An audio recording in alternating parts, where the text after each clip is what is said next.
রাধে কৃষ্ণ বন্ধুরা, আমি টুলটুল আর এই টুলটুলের রান্নাঘরে আপনাদের সবাইকে স্বাগত।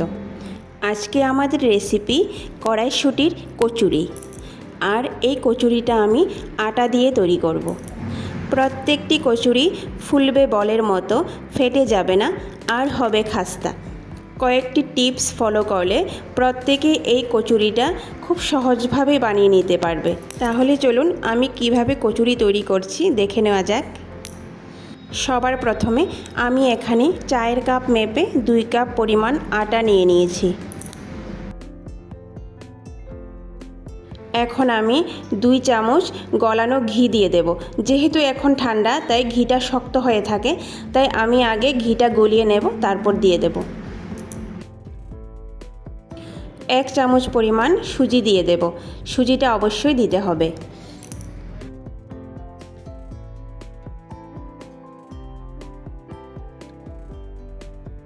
স্বাদ মতো লবণ দিয়ে দেব। এখন আমি এই শুকনো উপকরণগুলি ভালো করে হাত দিয়ে মিশিয়ে নেব।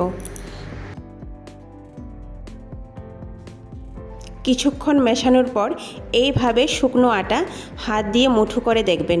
যদি খুব সহজেই মুঠো হয়ে যায় তাহলে বুঝবেন যে মেশানো ভালো করে হয়েছে।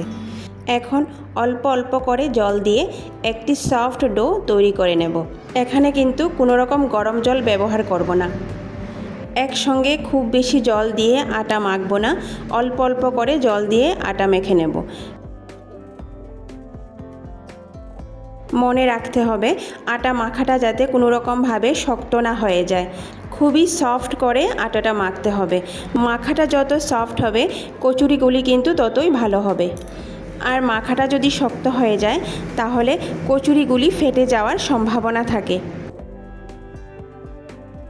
বন্ধুরা, আপনারা দেখেই বুঝতে পারছেন আটা মাখাটা কতটা সফট হয়েছে। এখন আমি 30 মিনিটের জন্য ঢেকে রেখে দেব। অন্যদিকে আমি একটা মিক্সি জার নিয়ে নিয়েছি। এখন 1/2 ইঞ্চি পরিমাণ আদা এইভাবে টুকরো করে কেটে দিয়ে দেব। 4 থেকে 5টা কাঁচামরিচ এইভাবে টুকরো করে দিয়ে দেব। ঝালটা আপনারা কম বেশি করতে পারেন। তারপর এখানে আমি 1 চামচ মৌরি আর 1/2 চামচ গোটা জিরে ভালো করে ধুয়ে দিয়ে দেব। আপনারা এখানে 1 চামচ পরিমাণ গোটা ধনেও দিতে পারেন। এখন ঢাকনা বন্ধ করে মিক্সিতে কয়েকবার মাত্র ঘুরিয়ে নেব, একবারে মিহি পেস্ট করব না। অন্যদিকে আমি চুলায় প্যান বসিয়ে 1 চামচ পরিমাণ ঘি দিয়ে দেব আর ঘিটা ভালো করে গলে যাওয়া পর্যন্ত অপেক্ষা করব। ঘি আমাদের মেল্ট হয়ে গেছে। এখন আদা, কাঁচামরিচ আর মৌরির যে একটা মশলা করে রেখেছিলাম সেটা দিয়ে দেব। দেখুন একবারে মিহি পেস্ট করিনি, একটু দানা দানা রয়েছে।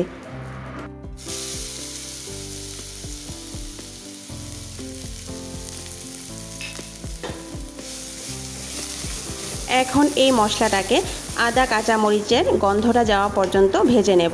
খুব বেশি কড়কড়া করে ভাজবো না।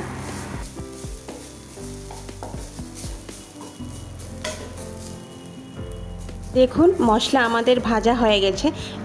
এখন আমি এখানে 250 গ্রাম পরিমাণ মটরশুঁটি নিয়ে নিয়েছি, সেটা দিয়ে দেব।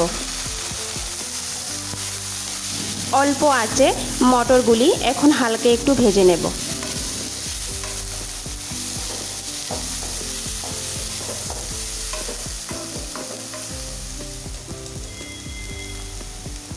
সামান্য হলুদ গুঁড়ো দিয়ে দেব। সামান্য ধনে গুঁড়ো দিয়ে দেব আর খুব সামান্য এখানে গোলমরিচ গুঁড়ো দিয়ে দেব। এখন কম আঁচে আবারও একটু ভেজে নেব। এখানে আগুনটা একদমই বাড়িয়ে দেওয়া যাবে না, কারণ আগুনটা যদি বাড়ানো থাকে তাহলে মশলাগুলি পুড়ে যাওয়ার সম্ভাবনা থাকবে। স্বাদ অনুযায়ী লবণ দিয়ে দেব। 1/2 চামচ চিনি দিয়ে দেব। এখন আবারও একটু নাড়াচাড়া করে নেব।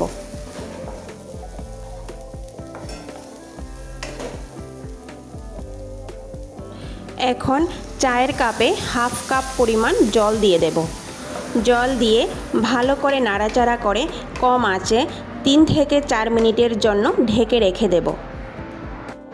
ফিরে এসেছি 3 থেকে 4 মিনিট পর। দেখুন আমাদের মটরগুলি অনেকটা সেদ্ধ হয়ে গেছে।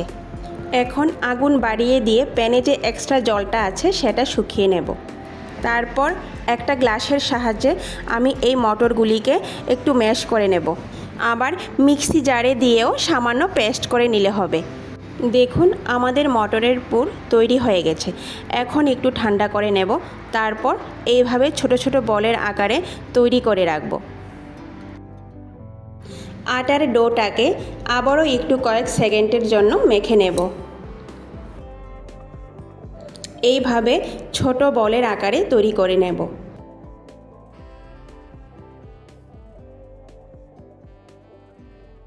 আপনারা দেখেই বুঝতে পারছেন লিচিগুলি খুব বেশি বড় হয়নি। এইভাবে ছোট করে প্রত্যেকটা লিচি কেটে নেব। এখন কচুরিগুলি তৈরি করে নেব। এইভাবে হাতের সাহায্যে একটা বাটির মতো তৈরি করে নেব।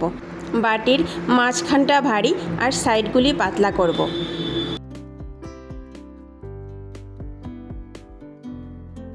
খুব সাবধানে এবার মুখটা বন্ধ করে নেব, যাতে কোনো রকম কোনো ফাটল না থাকে। মুখ বন্ধ করার পর এক্সট্রা যে আটাটা থাকবে সেটা সরিয়ে নেব। তারপর যেই দিকে মুখ বন্ধ করেছিলাম সেই দিকটা হাতের তালুর উপর রেখে এইভাবে সাবধানে একটু ঘুরিয়ে নেব। তারপর খুব সাবধানে আঙ্গুলের সাহায্যে এইভাবে একটু চ্যাপটা করে নেব। এইভাবে আমি প্রত্যেকটা কচুরি তৈরি করে নেব। কচুরিগুলি এখন ভেজে নেব। প্যানে বেশ কিছু পরিমাণ সাদা তেল দিয়ে হালকা গরম করে নিয়েছি, কারণ তেলটা খুব বেশি গরম করা যাবে না। এবার কম আঁচে একটা একটা করে কচুরিগুলি তেলের মধ্যে দিয়ে দেব। তেলের মধ্যে কচুরিগুলি দেওয়ার পর একদমই নাড়াচাড়া করা যাবে না। কিছুক্ষণ অপেক্ষা করার পর দেখবেন আপনা থেকেই কচুরিগুলি তেলের উপরে ভেসে উঠছে।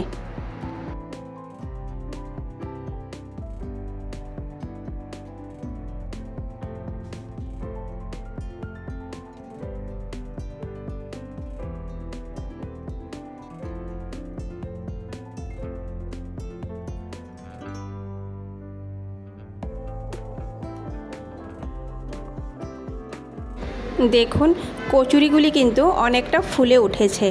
এবার খুব সাবধানে একটা চামচের সাহায্যে এইভাবে উল্টে দেব।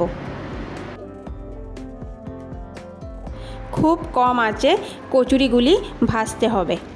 এইভাবে উল্টে পাল্টে একটু লাল হওয়া পর্যন্ত কচুরিগুলি ভেজে নেব। দেখুন ধীরে ধীরে কিন্তু কচুরির কালার চেঞ্জ হয়ে আসছে। এই পর্যায়ে এসে আমি কচুরিগুলি একটা একটা করে নামিয়ে নেব। তো বন্ধুরা, তৈরি হয়ে গেল আমাদের কড়াইশুঁটির কচুরি। আশা করি ভিডিওটি আপনাদের খুবই ভালো লাগবে। আর যদি ভালো লাগে তাহলে সবার শেষে লাইক, শেয়ার আর সাবস্ক্রাইব করে দেবেন। নমস্কার বন্ধুরা, সবাই ভালো থাকবেন। কথা হবে আবার পরের ভিডিওতে।